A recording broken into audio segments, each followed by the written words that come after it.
Good evening, everyone, and welcome. I'd like to call the City of Homestead's City Council special call meeting to order. Today is Tuesday, August 6th, 2024, and it is now 5:11 p.m. Let's have a roll call, Madam Clerk. Councilwoman Avila. Here. Councilwoman Bailey. Here. Councilman Roth. Councilman Cannibal. Here. Vice Mayor Fletcher. Here. Mayor Losner. Here. Councilman Davis. If you could get in touch with him, I understand he's having a hard time getting connected. I just got a message from Davis, yes. So if you could touch base with him, I know he wants to be here by phone. All right. We have as our first item this evening, car number 4350, a city population analysis. Mr. Crowder, have at it. Thank you. I think at a prior meeting there was a request to take a look at the city's population. So what we did is, okay, here we go. Went and looked at a number of different sources that we use when we're doing market analysis, economic analysis, and other things. So the four main sources, there's traditionally been about three, fourth that's more recent. We all know the Census Bureau. We've got the decennial census that takes place every 10 years, supposedly is a count of every single individual throughout the country. We know that in a lot of communities there are undercounts, especially in immigrant communities and urban communities. We see that a lot. But it's hard to kind of estimate and really know what that undercount might be. And then every year the Census Bureau does what's called the American Community Survey, which they use really to kind of set a 5-year range. And it's a survey that comes out, and it's then applied to the base of the prior decennial census.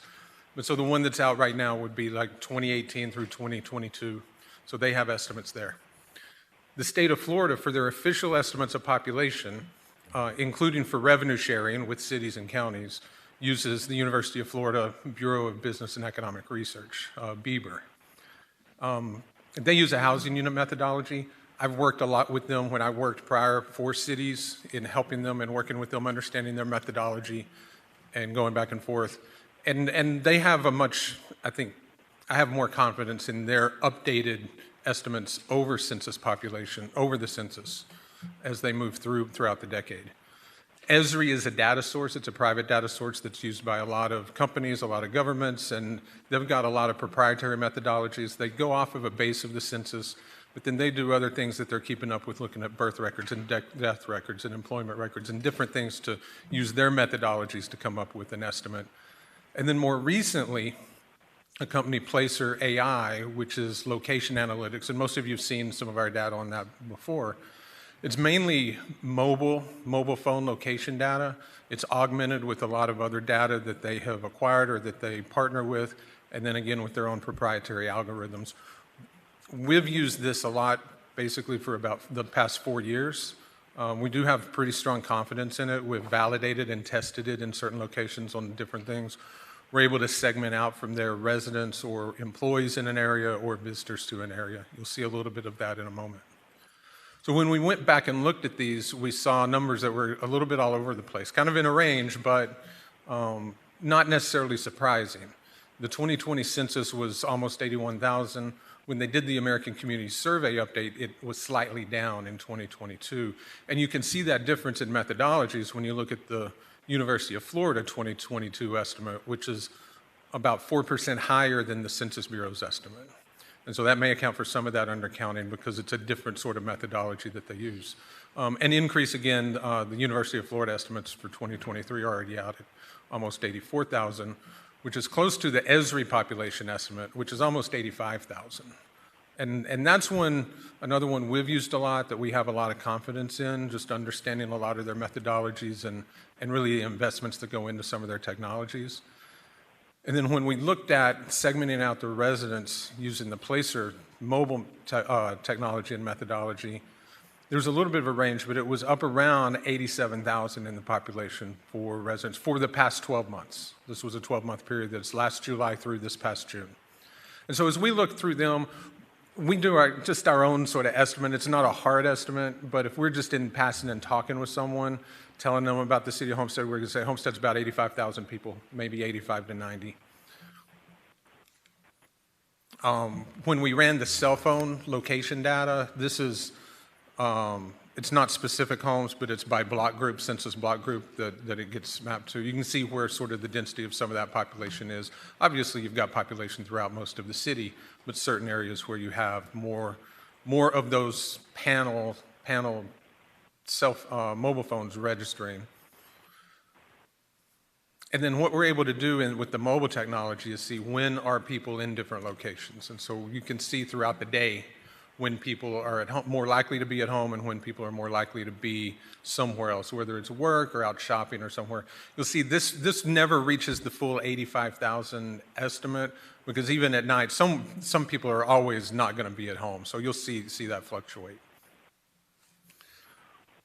Then we did go ahead and segment out, how about visitors to the city? People who are coming here. Now, it may be a quick visit. It may be someone who's just coming through the city, but they make a stop somewhere. This does not include people who are just transient passing through the city without stopping. So they made a stop somewhere in your city. It may have been for gas, or it may have been to visit a family member and stay overnight or stay for a few days. And again, they also are kind of coming here at different hours of the day and for different lengths of visits. So I got to ask you, what's the spike? Was that race weekend? That is the race day Sunday is the spike, which when we ran, again, the mobile technology there, and that's one of the ones we validated and looking at and looking to NASCAR for what was their gate attendance and what was the estimate of employees, people working the event, and crew and all of that. And it came out to about 46,000, and the estimate off the mobile data was about 44,500. So it was pretty close there. Go back one real quick. So if I'm reading that right, we generally have, even when everybody's gone to work, we still have at least 50 to 55,000 people in the city limits during the work day, the school day.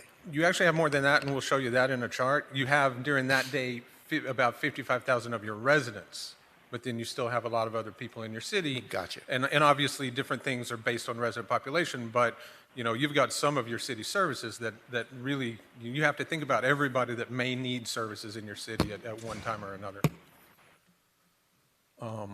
And so that's where we start looking at this, and we start looking throughout the day, not just at the residents. We know some of your residents also work in Homestead, so we segmented them out. But you have residents who leave the city to work elsewhere, and then you have a lot of workers who come here from somewhere else, who live somewhere else. And then you have the visitors throughout the day at different periods. So it gives you sort of an hourly, it's like an average daily population by the hour that you see. And what we did is we graphed that here too, so you can see, in the green down below, you see where that peak, you get more people coming in, of the employees coming in during the day than you have at night, sort of almost an inverse of the resident population. And then if we just take that and turn it into a different chart to really give you, here's your sort of throughout the day, the universe of people that you have in your city.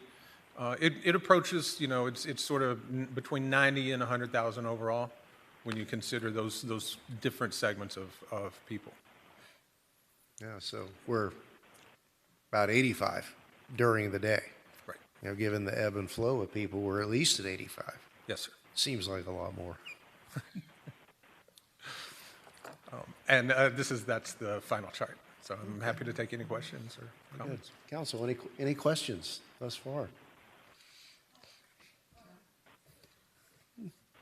Thank you. So a couple questions came to mind. It's hard to see from the map itself, but I think I had two main ones regarding the west side and the east side. The first thing with the east side is just to make sure that we're taking into consideration, I don't know how that would work, but obviously we're dealing with specific developments there. So what would it mean if a chunk of Waterstone moves to Oasis or vice versa? What does that mean for That's the the next residents tab. within? This is the predicate for the next tab. Oh, okay. Sorry. So I will wait until the next start. tab. Thanks. Yes, Councilwoman Avila? Thank you, Mayor. I think this is just very impressive to kind of see it in writing. We all pretty much knew that we Right. had about 100,000, people here in the city. But to see the distinction between resident employee, visitor, et cetera, what I'm surprised to see is how many are here, like to have almost 85,000 here at any given time as a minimum. It makes you refocus, okay, are we providing sufficient services for those families that are here during the day? Parks, police, for the businesses, do we have enough businesses to support the residual income that these families, have? They gotta leave the city to get the services they need if we don't have sufficient commerce. So, thank you for the information. It's definitely gonna be helpful moving forward. That's a good point, and I think that's when Placer started the mobile data, it really was developed originally for shopping centers and retailers to understand their total market, and the way that their ability to segment residents, employees, and visitors was important. When we do this analysis for downtown Hollywood, we have 2.4 million customer visits coming to downtown a year. But when you think about the people who work in downtown and you turn those instead of the 3,500 or however many employees it is, when you think about those visits to downtown, it's another 650,000 visits to that downtown. And so start thinking about them as additional customers. It's another 20% potential market for that area. And if I can add, Mayor, thank you. When you start to hear developers give you the argument, oh, the demographics. Well, these are the demographics. It's plenty of people to service the type of quality and caliber of business and infrastructure and construction that we want to see. So this gives us power in the knowledge. Thank you. Absolutely. And what's fascinating for me is I think that in the future, we have this technology available where we can geofence the 4th of July show and figure out how many people are real, correct? How many people are there? How many people are at the tree lighting for Christmas time? And and the races, it was just a fascinating spike. It's a really sobering graphic as to that impact. Right. So, And we have, and even prior with some of our CRA work also tried to look at what's happening with different events and other things that are important and impactful to your community and your rodeo. economy. Yeah. Councilwoman? Sorry, and I think this will be the last of my comments on this, but I did ask for those stats for several events that I sponsored in the city, and I wasn't sure how long it would take to get that. So is that something that we need to wait a long time for? Or? No, it's been varying. We just got, sometimes it's been 7 to 10 days. The 4th of July stuff has taken it just came in on Monday. We started seeing it. So we do have a list of some that we're looking at. Do you have that number for us? I don't remember the exact, but it was about 15,000 and change, 15,700. It was about 20-something% higher than last year. That's what we need to know for next year. Yep. Very good. So if there's nothing further on tab 1, on a kind of a related item, we'll move to tab 2. Do we have a staff report? Is this the attorney? Is this you, Mr. Manager? Going forward on this item?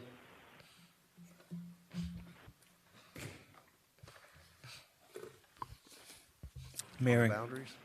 Yes. This is on the boundaries. Tab 2 is the boundaries. we're not on the loan yet. You're a meeting ahead of yourself. Wishful thinking. Okay. Mr. Pearl. I'm sorry. Tab 2 is the first reading of an ordinance of the City of Homestead, Florida, amending the residential area council seat descriptions as authorized by Section 2.03C of the City Charter, revising and updating the boundaries of the, 6 residential areas referenced above, residential area boundaries, and providing for boundary descriptions, and subject to the approval of the electors of the city, which is strike through, providing for an inclusion in the code, severability, and an effective date. Okay. So it's over to you again now, Mr. Crowder, who have, I think you've analyzed the numbers and the districts as they exist versus what they may be and what goal we should be driving to. So What we did is we went and we established what sort of would be your baseline to, if all of your districts are equal. You have 6 districts of population. We used the 2020 census as the baseline, which is the one that redistricting is usually used off of, and looked, and around the 13,000 number is what that average number would be per district.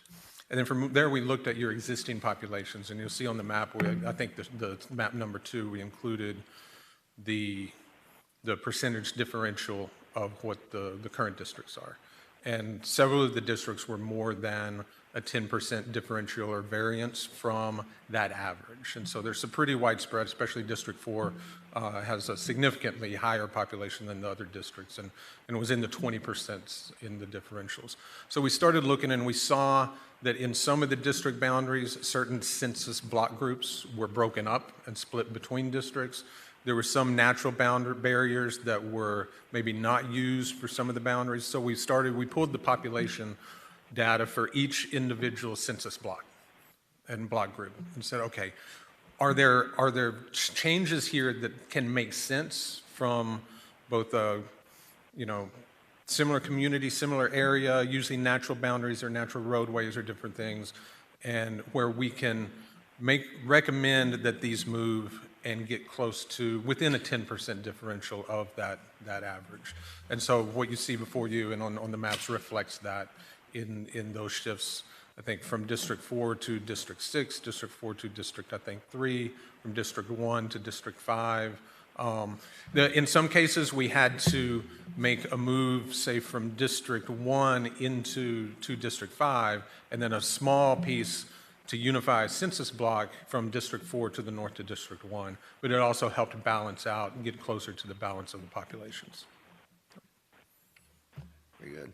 Anything to add, Mr. Manager, before I open it up to the council? No, at this point. Ms. Bailey, I'll defer to you. Thank you, Mayor. So as I was saying, just to recap, that it is hard to see from the map exactly where there are larger apartment buildings or where there are larger lot single-family homes. As far as the east side's concerned, that just to make sure that we're considering what that would mean if a piece of one of the developments would move into a separate one. If you want to start with that, if you've thought about that. We did think about that, thought about that a bit, and we know that there's areas that are going to be more likely to receive development and some additional residential units and residents than other areas. There's some things in the pipeline, and it's a little bit of a challenge to kind of make that jump and assumption in advance of them actually happening, but it is something to watch, and I think build in a process and methodology to keep track of that so that, we don't know exactly when some of that development happens. Is it going to tip you above 10% in one of those districts? And is that going to happen before or after the 2030 census? But I think at least a process and something that keeps you informed and lets you know how that's progressing maybe each year, going off of, one or some of these different population estimates, so you at least kind of see what those trends are. And we could, even though it may not be the right approach for setting your official boundaries, we can look at it and say, here's what we anticipate these 3 development applications that came in, here's what we anticipate they mean for, district populations as well as other city service delivery. And so specifically the piece that is moving from Oasis to Waterstone, is that just the general area, or is that piece part of the Waterstone development? That was more my question. Are there going to be some residents now from the Waterstone area that are moved to Oasis? I don't believe so. No, I think what we're doing is we're moving the Oasis portion To that is Waterstone. west of 137th Avenue into Waterstone. So not part of a gated No. community? That was going to be my question, is to just make sure we considered that, because I couldn't imagine how that No, would. I guess, the lay term would be splitting neighborhoods. We've avoided that. That's why you see the green notch down here that's always been here. That's to avoid the split of, That's right. Okay. of neighborhoods. And And bear in mind that, for example, the piece here that's moving from 1 into 5, when these maps were drawn in the early 2000s, there was a lot of nothing out there. It had, by necessity, it had to be 1.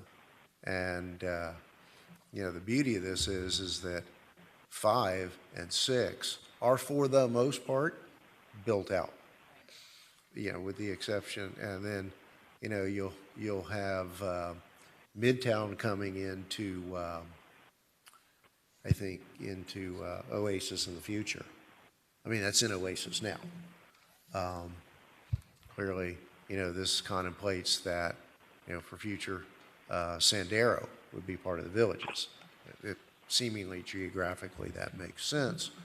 And some of those, the big apartment complexes you see here, what's that say, 567?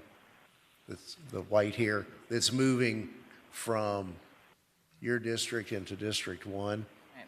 One of those apartment complexes that, again, at the time, were out in the middle of nowhere. So I think this has done a pretty good job of not definitely. not splitting that and kind of evening out the districts. I will disclose that, I have had a sunshine meeting with one of my colleagues, and we kind of walked through this and talked about some issues. And as we go forward, I'd like to hear your input on, and Mr. Crowder's already run the numbers for us, and we don't fall outside of the tolerances, that the south side of Campbell, from the Turnpike to 137th, down to the canal to the south, one of those natural barriers, where it's all either right now farmed outside the UDB or slated for commercial, there's only one residential component right now, and it exists, and that is it's a townhouse complex outside the gate of Malibu on the north, to bring that and all of that commercial corridor into District 5. And interestingly, when I had my council briefing with some of the planning folks, that's kind of along the principles of good planning, that you don't designate one side of the street, you do both sides. And again, with that one little neighborhood doesn't add a whole lot, and seems to make sense philosophically and numbers wise to move that out of 6 into 5, and that'll ultimately be made up for by Midtown. So it's kind of swapping out now, kind of more of a geographical cohesiveness.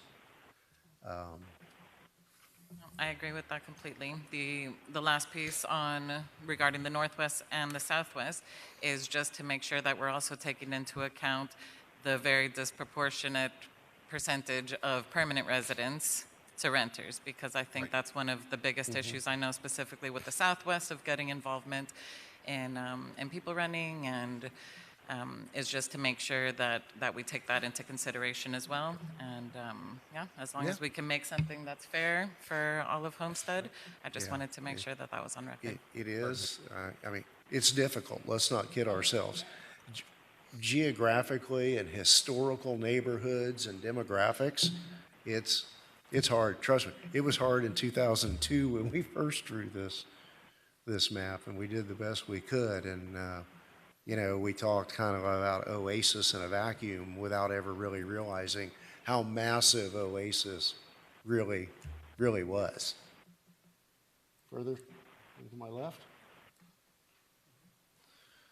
Yes, Councilwoman Avila? Thank you, Mayor. I wanted to thank the mayor for taking the time to have that sunshine meeting and going through these changes, which were, at first concerning, but having sat through everything, it makes perfect sense. And as long as my good neighbor over there is okay with me adopting that portion of his district, I'll be happy to do so. And I'm sure that there'll be a phasing period, where residents have to relearn who their representatives are, although we're all We're all their representatives, right, through citywide voting. But it's just good that Right, exactly. So, that was one of my requests, that we come up with a plan for informational campaign, and we let them know the change that's happened and on, what the new contacts and stuff are. But I will continue to include you and add you to community meetings so that you're available for any participation that you'd like to have. Thank you. Is that a form of a motion with the amendment that I discussed? Sure. Any other comments? Well, let's hear from One Councilwoman quick Bailey. one. What I would love to see before second reading is more of a blow-up between, like, right inside the areas that are moving. So if you could do like a little block like this, close to this size, or obviously, I think what we can Email do is with each fine. area that's changing is give you a blow-up of that and use an aerial rather than a street map. I think an aerial would be very helpful to see what exactly is. because I really can't tell if that's Per like district, yeah. the very last street of Pioneer Village that moves to the northwest. Because my house looks like it's right on the line. That's And not that that's that's going to not what matter. was intended, But, yeah. no, but just to see, is it just one street of I think you're 2 blocks 2 blocks from from that the move- line? From the line. I Okay, think. so all of Pioneer Village would still be, We will double check that. okay. Yeah, but, So, yeah, just a little Absolutely. blow up of those areas, I would love to see. and we have 2 weeks, so, And I'll second. very good. So we have a motion and a second. It's been moved and seconded, yes, and thirded. All right, so let me open the floor to public comment. Is there anyone in the audience wishing to make comment? Is there anyone online? Were you able to connect, Councilman Davis? Good, okay, all right. And then, I guess, we'll let the record reflect that Councilman Roth joined us during the last presentation. All right, so I'll close the public hearing then and ask for a roll call vote. Councilman Cannonball? Councilman Roth? Yes. Councilwoman Bailey? Yes. Councilwoman Avila? Yes. Vice Mayor Fletcher? Yes. Mayor Losner? Yes. The motion carries. Okay, thank you. Moving on to tab 3, our number 4320. Yes, Mr. Mayor. Tab 3 is the second reading of an ordinance of the City of Homestead, Florida, amending the budget for the Electric Utility Fund and Water and Sewer Utility Fund for the fiscal year beginning October 1, 2023, ending September 30th, 2024, by increasing the total budgeted revenues and expenditures by $15,900,000, providing for severability and an effective date. Thank you, sir. Mayor and council, this is the second reading of the ordinance, and this was basically to accept 2 loans that we were going after, one for the electric utility for $5.1 million, and one for the water and sewer utility for $10.8. Since the first reading, though, there has been a change, and I think one of the things we're going to be asking for is for an amendment to the ordinance. Public Works Department has notified me that they're going to seek other funding other than the loan, so therefore, we're going to move forward, though, with the electric utility. So the amendment would stand for the 5.1, and I'll turn it over to Matt for.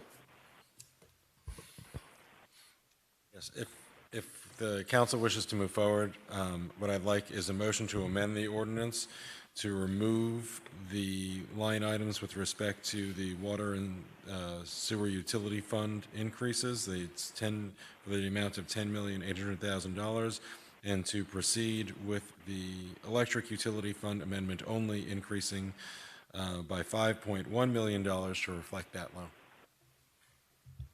Thank you. Council? Question? Moved by the vice mayor as stated by the attorney. We have a second by Councilwoman Avila. Any further council comments? Okay, let's see if there's anyone in the audience or online wishing to speak on this matter. Seeing none, I'll close the public hearing and ask for a roll call vote. Councilman Cannonball? Councilman Roth? Yes. Councilwoman Bailey? Councilwoman Avila? Yes. Vice Mayor Fletcher? Yes. Mayor Losner? Yes. The motion carries. Right, next item, tab 4, Mr. Attorney. I believe tab 4 is for the manager. Yes, good afternoon, Mr. Mayor, council members. Tab number 4 is a resolution of the council to authorizing the manager to award a design build services for Donny Avocado Substation. providing for implementation, and also providing for an effective date. The substation is located on the east side of US 1 at the intersection of Southwest 296th Street, and is slated for completion by sometime in 2026. Any questions? None here, council? Any questions of the manager? Do you need to read the resolution, Matt? I'll Yeah, let the yes, attorney sir. read the resolution. It's a resolution of the City Council of the City of Homestead, Florida, authorizing the city manager to award RFP 2023-010 Design Build Services for Donny Avocado Substation, providing for implementation, providing for an effective date. Very good, thank you. Do we have anyone from the public or online wishing to speak on this matter? Seeing none, I'll close the public hearing, and this item has been moved by Vice Mayor Fletcher, seconded by Councilman Cannonball. Let's have a roll call. Councilman Roth? Yes.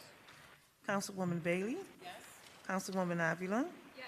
Councilman Cannonball? Yes. Vice Mayor Fletcher? Yes. Mayor Losner? Yes. The motion carries. All right, very good, thank you. Anything further for this meeting, Mr. Manager? None. All right, Mr. Attorney, anything further? Do we have a motion to adjourn the special call? Yes. Moved and seconded, all in favor? Aye. We will open the committee of the whole meeting momentarily.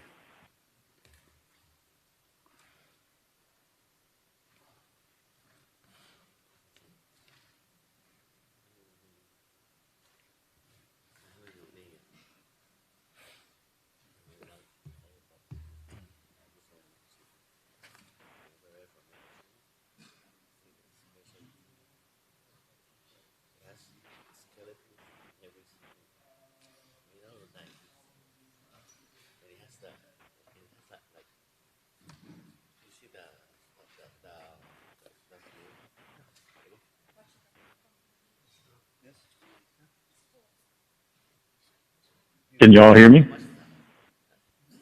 Hello? Yes, we can hear you, Councilman. Can you? We've got Councilman Outstanding. Davis. Thank you. Thank you very much. Yeah, we've got Councilman Davis. He's been listening in, but we've had his lip buttoned from this end. So we are about to convene the committee of the whole. I understand the clerk is ready to go. So good evening, everyone. I'd like to call the City of Homestead Committee of the Whole meeting to order. Today is Tuesday, August 6, 2024, and it is now 5:43 p.m. So roll call, Madam Clerk. Councilman Davis? Councilman Davis? Here. Councilman Roth? Here. Councilman Cannonball? Here. Councilwoman Avila? Here. Councilwoman Bailey? Here. Vice Mayor Fletcher? Here. Mayor Losner? Here. All right, very good, thank you. All right, Mr. Manager, do you have any additions, deletions, or deferrals? Yes, Mr. Mayor, council members, car number 4344, which is tab 12, is being deleted from the agenda and withdrawn. Very good, so we do not need a formal motion to defer? This is a manager's deletion. This isn't a Just a deferral, deletion. but if you can, you can just have a motion accepting the amended agenda, and we'll Okay. move forward with Do we have tabs a 1 through motion 11. to set the amended agenda? Moved by Councilwoman Bailey, seconded by Councilwoman Avila. All in favor? Any opposed? All right, very good. All right, we have before us the minutes of July 9th. We have a motion by the Vice Mayor, seconded by Councilman Cannonball. All in favor? Any opposed? All right. Next item is tab 2. This is a motion to place car number 4334 on the council agenda, the Data Pros Utility Bill Printing and Mailing Services. Mr. Manager. The city has been utilizing Data Pros to print, package, insert attachments, and mail utility bills for over 10 years. Due to the growth of the city, the amount of utility bills being sent out have increased. This upgrade to this agreement would allow for electronic billing and delivery capability.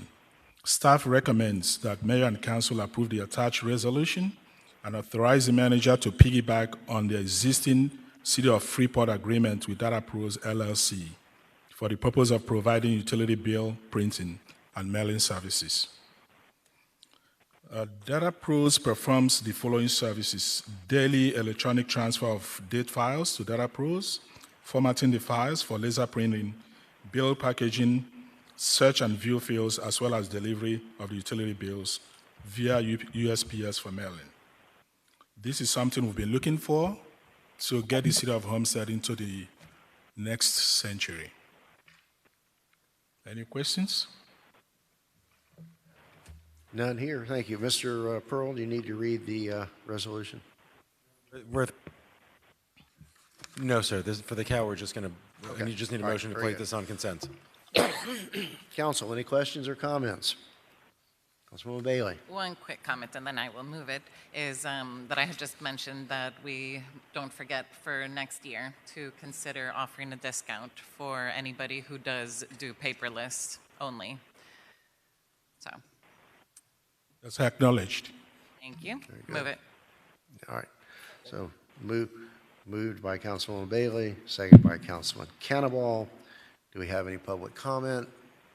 None appearing. I'll close the public hearing. It's been moved and seconded. All in favor? Any opposed? Aye. Next item is tab 3, motion to place car number 4315 on the council agenda. Acceptance of the EECBG award. Mr. Manager, tab 3. EECBG grant is a Department of Energy grant for energy efficiency and conservation block grants. This will allow the city of Homestead to upgrade street lights from standard metal halides and high-pressure sodium fixtures to LED. This is one of the new generation type of street lights that creates enough illumination on the streets. The fund grant that we're receiving from them is for a total of $132,000, which will enable us to swap out the existing streetlights at 225 locations within the disadvantaged areas of the city, comprising of about 11 census blocks. Very good. Thank you, sir. It's much needed. Any questions, comments from council? Councilman Fletcher. Yeah, just quickly, is this a grant that we can continue to reapply for in the future years? Yes. By the way, the grant will allow us to keep the money for at least 2 years, so we'll have enough time to swap out the lights. Thank you. Very good, yes. This is something that will be decided. I had caught attention that LED lights have certain challenges in terms of color and the intensity of the illumination. So those two variables has to be checked out before we do the installation. No, it's going to be Nice, clean, white light. All right. Any further, council? All right. Did you move it, Councilman? You moved it, Vice Mayor? Second by Councilman Cannibal. Anyone here wishing to speak on this matter? None appearing. All in favor? Any opposed? Aye. Okay. Next item is tab 4, and this is a motion to place car number 4314 on the council agenda. Grid Focus Consulting Service Agreement. NERC, FERC, CERC, and FRCC Electrical Compliance Support, or as we called it last year, one of those unfunded mandates.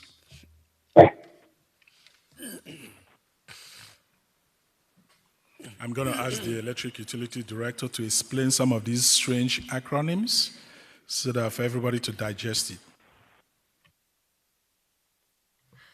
I thought everybody knew what those meant. Go ahead.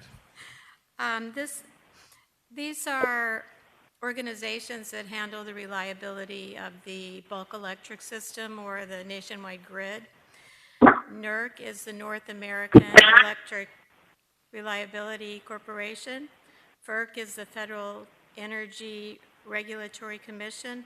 CERC is for the southeast area, same thing for regulations. And FRCC is for the state of Florida, the reliability of the electric grid. So those are what those 4 acronyms stand for. And we have over 800 regulations and requirements that we have to abide by to keep the grid reliable and for us not to do anything that will disturb the bulk electric system. So this is to have some support in that endeavor with some experts in the field. And that's what we're looking for with this contract. Very good, thank you. Council, questions, comments? Moved by the Vice Mayor. Seconded by Councilwoman Avila with a comment. Thank you, Mayor. I just wanted to give kudos to our team of professionals that understand all these acronyms and that has to deal with all those regulations. And over 800 regulations. And we got a taste of this, just a small taste of these over the weekend at the conference. And you guys are doing an amazing job. So keep it up and thank you. I second it if it wasn't second. Yes, you're the second. Okay. Do we have any public comment? Hearing none. All in favor? Any opposed? Aye. Okay. Very good. And hopefully one day we can work on this delay. Okay. Moving right along to tab 5. One of my favorites, it has to do with eating. All right, motion to place car number 4328 on the agenda for RFP 2024-24, Emergency Response Catering Services. Mr. Manager. So the Federal Emergency Management Administration, FEMA, recommends municipalities and counties and states strive to establish emergency response catering contracts to be activated in the event of a declared emergency, such as a hurricane. These contracts are typically non-funded and can only be used during a national declared emergency to be eligible for reimbursement purposes. So staff and we're recommending that Mayor and Council approve the resolution to authorize the manager to enter into agreements with 3 vendors, with Dickinson Smokehouse as the primary vendor, and Expedited Catering Services by Roberts as secondary, and EDS Holdco as the tertiary vendor for emergency response catering services. So for us to qualify for any type of reimbursement from the federal government, we need to have this in the books prior to any declared emergency. It's not to be used, it's just for us to be prepared. Very good. Council, questions, comments? Yeah. That's just something we do periodically. All right, moved by Councilman Cannonball, second by Councilwoman Bailey. Any public comment? We'll close the public hearing. All in favor? Aye. Any opposed? Aye. Okay. Next item, tab 6, and this is a motion to place car number 4337 on the council agenda, job application tracking software solution. Mr. Manager. So this is a job application tracking software solution by NeoGov. I want to give my HR director that has been doing a wonderful job the limelight to present this item. Wendy.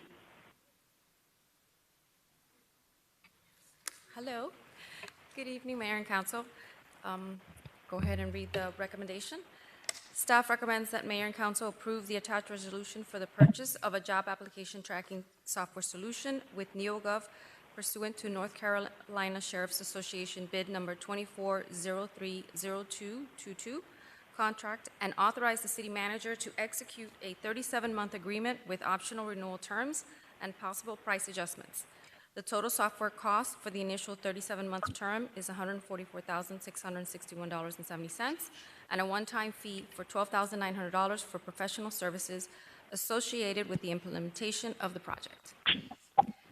The background information. Currently, the city's job application, job posting, recruitment, pre-employment screening, and onboarding of new hires is a manual, labor-intensive, and time-consuming paper-based process.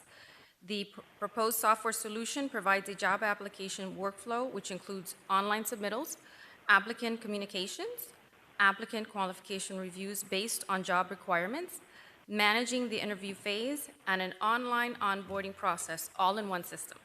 So the new software solution optimizes recruitment processes by granting the City of Homestead direct access to governmentjobs.com, facilitating efficient hiring via this dedicated public sector job board, And additionally, the software solution will offer enhanced reporting features which will allow for the consistent and reliable tools for assessing recruitment campaigns and managing job openings efficiently.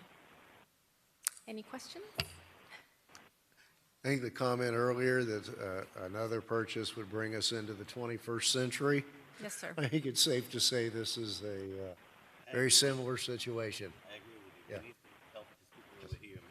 Vice Mayor. Upon approval, what's the timeline of implementation for this process? The vendor has advised it would be 90 to 120 days, as it's an extensive process in moving over all our paper records. And the vendor is here if there's any additional questions. Very good. Further? All right, do we have a motion? Moved by Councilman Cannonball, second by Councilwoman Avila. Is there any public comment? Seeing none, all in favor? Aye. Any opposed? Aye. Oh, yeah. Thank you. Moving on to tab 7, motion to place car number 4323 on our council agenda, FDOT Turf and Landscape Maintenance Joint Participation Agreement. Mr. Manager. So this item will allow the City of Homestead to continue to render maintenance services for state corridors and rights of way within the city, specifically for the corridor of US 1 from Southwest 304th Street to 328, Chrome Avenue from Northwest 21st Street to 328th Street, and Campbell Drive from Chrome Avenue to US 1. The agreement calls for twice-a-year renewals. This renewal is for the period of November 2024 to November of 2025 for the first year, and can be renewed twice subsequent to this approval. And the roadways are located within Districts 1 and 4 within the City of Homestead. And all the locations are to be serviced for 29 times in a year. I have just asked for a meeting with the District Secretary, Stacy Miller, to review the impact of the commitment that the city is making. We feel very strongly that the reimbursement of $26,000 for the work that we do is grossly inadequate. So we're going to ask for an increase in the reimbursement amount, as well as a refurbishment amount for us to upgrade and retune the landscape and turf that we have along the corridors. So she's asking for a meeting next week via Zoom or Teams, but I really want her to come down here. So that's what we are working out to see if she can come down here next week. Very good. All right. Yes, Councilwoman? Reading my mind, motion and make the motion. Move. Yes. And I'll second with Okay. a quick, I'm sure that it's public record what they're paying other areas. So make sure they know it's not that we're accepting a lower bid than what they're paying Pinecrest or So the Palmetto Bay. way it works is that the state usually will negotiate with you at the beginning of an agreement, and they hardly will change it unless you call for material change in scope. That's what we are asking for, material change in the scope. Okay. We want Pinecrest money. Coral Gables money. That's Joe. There we go.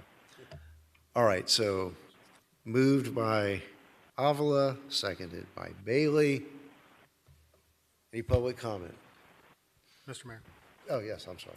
Sorry, I meant to Vice ask Mayor. this in our meeting the other day, but just a quick attaboy, our city has looked a lot cleaner in our corridors here as of late, but I don't need an answer tonight, but if we can find out when the current contract with the current landscape company for the citywide landscaping is coming up, I think it's time that we may look at other options long-term to help Okay. us out. Got it. Thank you. Absolutely. All right. All in favor? Aye. Any opposed? Aye. Okay. Next item is tab 8, right? Tab 8. Motion to place car number 4310 on the council agenda, the William F. Bill Dickinson Community Center roof replacement, capital improvement plan 2321. Mr. Manager. So this is a recommendation from staff to allow us to have the community center roof replaced by Advanced Roofing, Inc. for a total cost of $391,000 with an additional 10% overage for any unforeseen conditions or changes during permitting. This project is part of the city's capital improvement plan and is for this period for us to execute. The park is located in District 1, however, it's open to all. When we say it's open to all, we mean the entire South Dade and even North Dade. I've seen folks coming from even north of the county asking for use of our city parks. At some point in future, we may come back to initiate a revision of the use fees to capture some of the cost of the impact on our turf and also facilities. The timeline for completion is at least 2 months after the issuance of the PO, and there's no additional fiscal impact other than this is city funded already.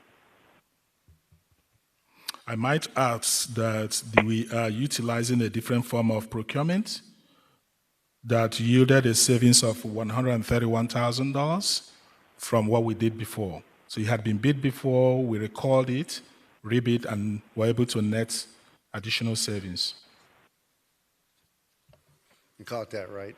Savings over the other platform, one project of $131,000. All right, anything further, council? Yes. Thank you, Councilwoman Mayor. Bailey. So this is not the same company that is doing the Pell roof, correct? No, okay. Just wondering if they had that 2-month promise.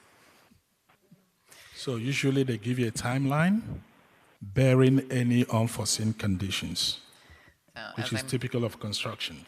If you can please get with them and see where we are with the Pell roof. Okay. I would appreciate it. Thank you. Good, thank you. All right, do we have a motion? Moved by Councilwoman Avila, seconded by Councilman Cannonball. Any public comment? All in favor? Aye.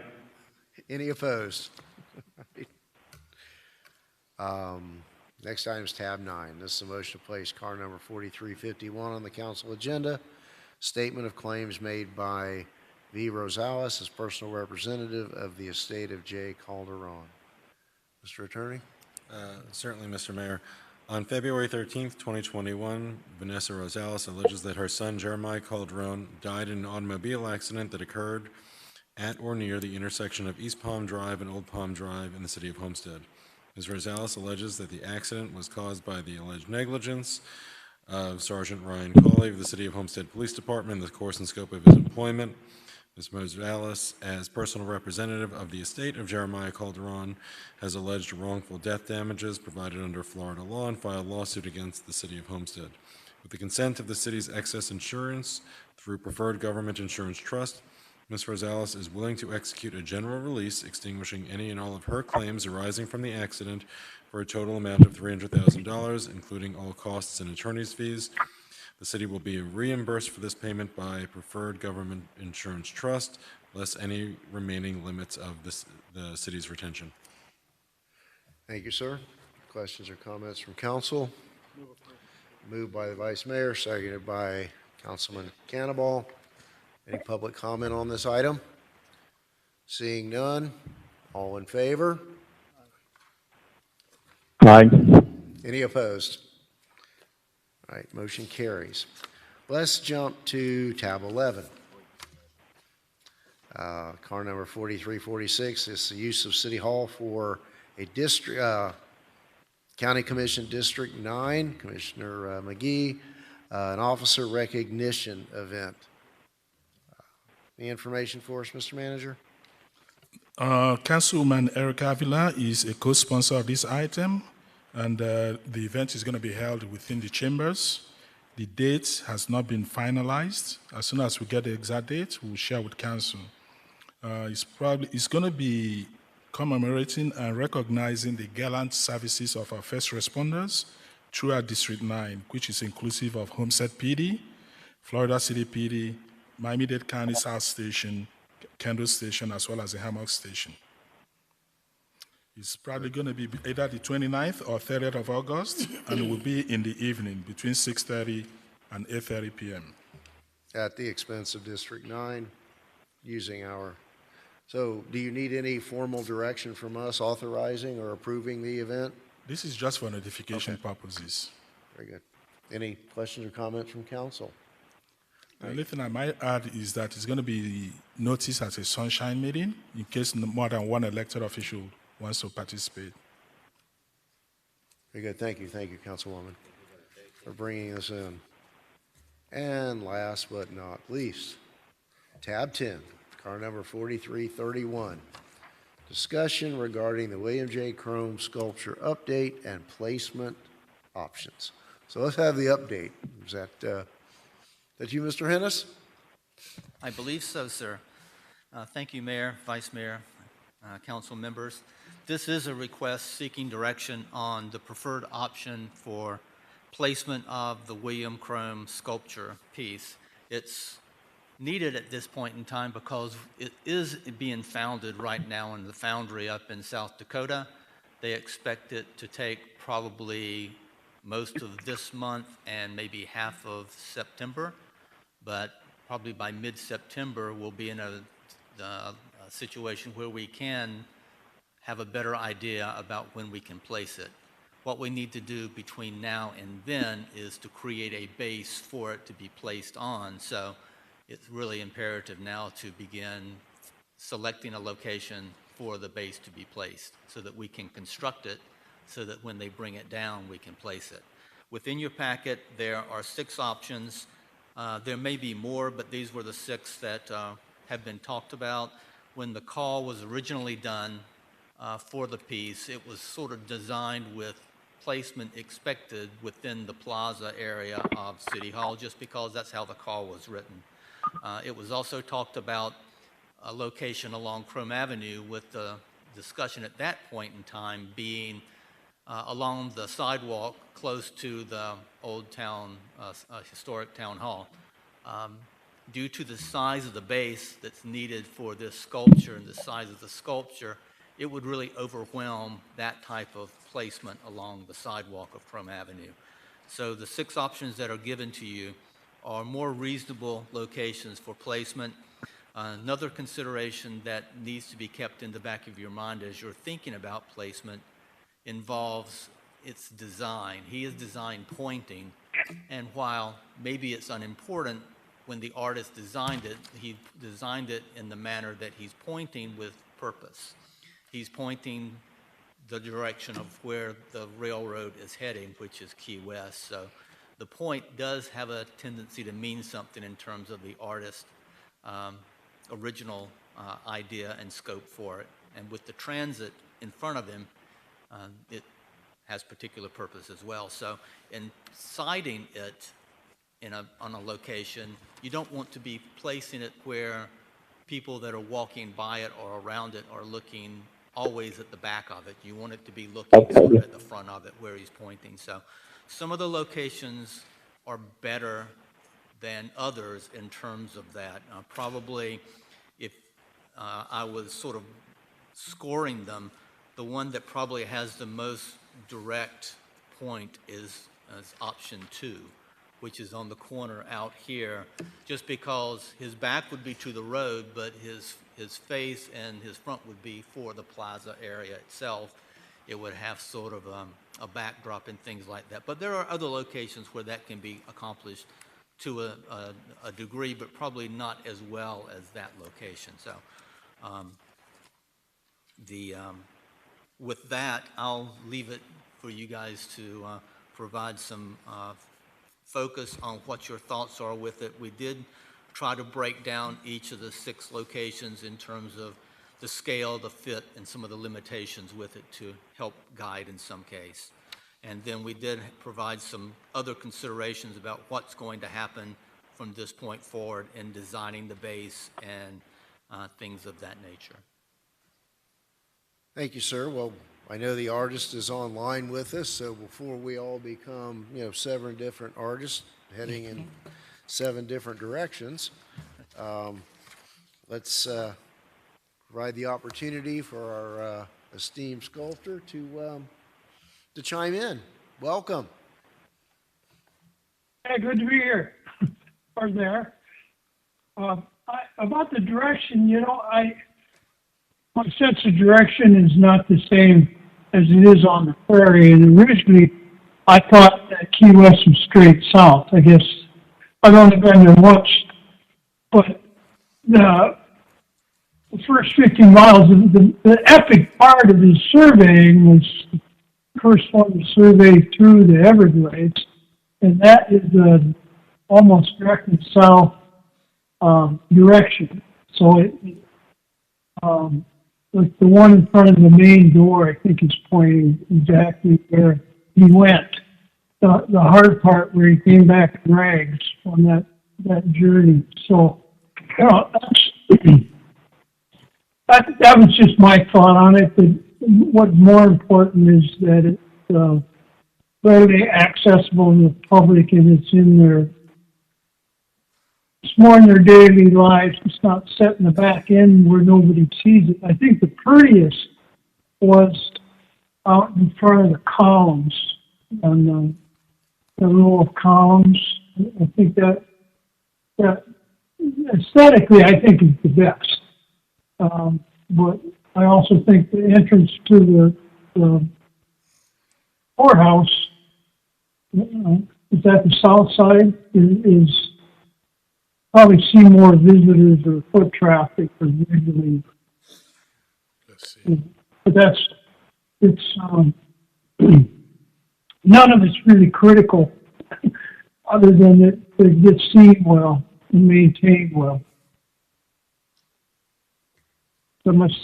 All right, very good. So let us, let the politicians try to be architects and artists for a few minutes, and feel free to There you chime go. in if we, pardon the pun, if we're really going off the rails here on the discussion. To kick off the discussion, though, I was under the impression, well, and I'm looking here at, you know, the artist preference for over here by what I call the pergola, but I know that's not correct. Let's not lose sight of the fact that I think there was a very good recommendation in the charrette to make that go away, and that may be more of a different public area. For my taste, the one that's out here. No, and not certainly. I mean, for my taste, certainly not out here at the main doorway, pointing at a parking lot. What's that?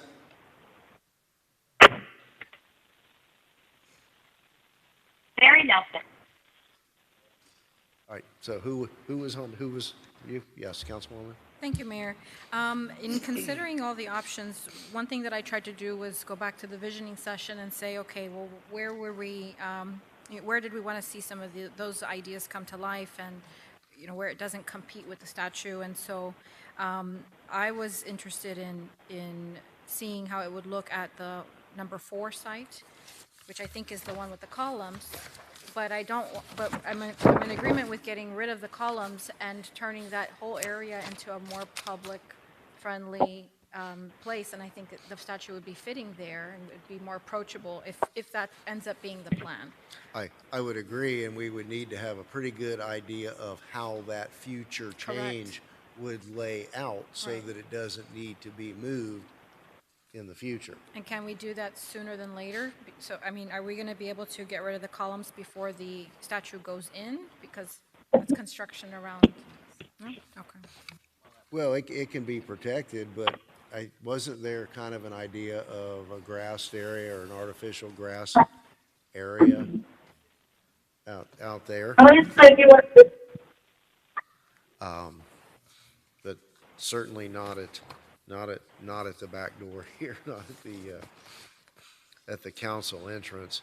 You know, interestingly though, kind of as a distant second, where it's shown here between the row of palm trees, which would be sort of adjacent to and out of the way of the future construction of that public plaza. Remember, though, if we're going to be historically accurate and have him pointing toward Key West, he's going to be kind of rotating to what would be probably our left. It's really southwest. But I think maybe my only concern with that site is in the near future before we redo if the plaza's redone, there's limited foot traffic there, not a lot of tourist traffic there. That's the worst. That's the word. It is. Yeah, and I think we need to start out in a high visibility area. Yeah. And, Mr. Mayor, if I may. yes, Vice Mayor. Just kind of clear the air a little bit. As far as placement goes, I don't care exactly which location. I will defer to you all's thoughts on that. Chicken. However, I don't want to be driving by and looking at the back of a statue. Yes. So That's right. we definitely have to make sure that it's appealing to the eye wherever it's located. You have to put in it something like this or in Lawson Park. It will be a good place. Take it that way. I hate to talk about moving it, but my real preference would be until the change is done on the plaza in Lawsoner Park, as you're standing on Chrome looking into the park, on the left side of the clock in one of those areas, perhaps. We'll just have to see how the orientation is, and does that interfere with placement of Christmas trees or skating rinks in the future. So I don't know, do we want to narrow down this discussion to maybe between the palm trees on Washington and maybe somewhere in the park, and come back and talk about what might be the best Only like in a week. best location? I have some input on, we could increase the height of the slab maybe to 6 inches, not attach it firmly, and just get in a payloader, and, like a pallet mover, but a heavy one, and pick it up and move it wherever you want. Not anchor bolts through the base into the sidewalk. Gotcha. Yes, Councilwoman Bailey? Thank you, Mayor. So I think one thing to consider is how special it would be that he is actually on Chrome Avenue. As much as I would like something wonderful to bring more residents here, something else to consider is if we do get rid of that fancy pergola, to consider more of a statue garden there, something a little more spread out, because just one piece in the middle of the plaza right now is just going to stick out like a sore thumb. I think it needs to be something a little more encompassing of the area. In the park, it fits in well because it looks like he's somebody visiting the park, but to just have somebody in the middle of a blank white ground pointing is a little out. So just to consider that it is special that he is actually on Chrome. I think it'll kind of dawn on people a little more. They'll have a little more of an understanding as far as why the street's named that way, et cetera. And then we can consider some different types of little pop-up statues throughout City Hall Plaza, which I think is equally important. But as far as like seeing him just standing here, I feel like it looks Out by out of himself. place. Yeah. It looks out of place there. To me, this is the kind of a statue that would belong in a park. Sure, me too. But for 5, he's not pointing in the correct direction. That's the wrong direction. Okay. I was like, I know I'm not the best with directions, but I'm pretty sure. And even if he's not pointing specifically that way, at least that he's at a little bit of an angle as you're driving by. You can see like the side of him for a moment and then more of the face. I would vote on. I would vote on 5. Yeah, so we can generally talk about the park in general and then determine the ideal place, because I think the urgency from the manager's office and the development services is that we're going to have to make a decision so that the base can be constructed and ready to receive the statue 1st October, mid-October, 1st November. So we don't know yet when the final design and construction of the foundation will be done. I was hoping to coordinate with the artist. I need some certain very, very important information from the artist. So David already spoke to you, the size, the width, as well as the connection type, whether it's going to be bolted or anchored or what special type of treatment. So these are things we may have to coordinate with the structural engineer for the foundation design. So as soon as we get that, we can always facilitate it. Very basic. We drill a hole and there's stainless steel 1-inch bolts coming from the bottom. Like 2 on each foot, 1 on each part of the transit. You drill a hole through the cement and set it with epoxy cement, which is harder than cement. It's very easy to do. So it's the biggest problem we ever run into is that architects want to put rebar in the middle of the sculpture base, and Murphy's Law of drilling holes in stone means we're going to hit the rebar. And what I recommended to them is that they use fiberglass fiber concrete, which is very strong. And keep in mind, you're not driving cars over this, so it's not prone to, but fiberglass reinforced concrete is very hard. It's really simple, the whole process. Very good. Vice Mayor, did you have something? Yeah, I just wanted to throw out there, if we're thinking about this possibly being moved in the future, why don't we just put a giant piece of Keystone that you get from Florida Rock or down here in Florida City, a big giant 8x8 or whatever the size is that you've demonstrated out here, Keystone, set it on there, and then it could be moved at that point. Yeah. Just a thought. I'm done. I like. And I like- that's historically and geologically correct. I just wanted to say. I agree with you. Okay. My first choice was having chrome on chrome, but my understanding was that the base was the problem. So if we're going to take a vote tonight, I'm good with chrome on. park. At Losner Park. Yeah. Perfect. Yeah, so, our direction is let's figure out the right spot in Losner Park, facing Chrome. Oh, yeah, in the hallway out here, there is an 8-foot cutout of the sculpture. It's not really going to be on a pedestal. It's just, a slightly elevated base. All right. Do you have the direction you need, Mr. Manager and staff? I believe so. Thanks. All right. Yes, Mr. Vice Mayor. Sorry to belabor, but something to bring back to us. I know we've talked about this many times, but the jet relocation, can we get an update on that in the next couple of weeks, where we stand? Okay. Thank you. I think that's going to be tied to where we are with the park. Anything further from council? Any other items? Mr. Attorneys, any further items? Mr. Manager? Just housekeeping items. There will be a special call on Friday. Then there will be a budget workshop on Tuesday, August the 13th.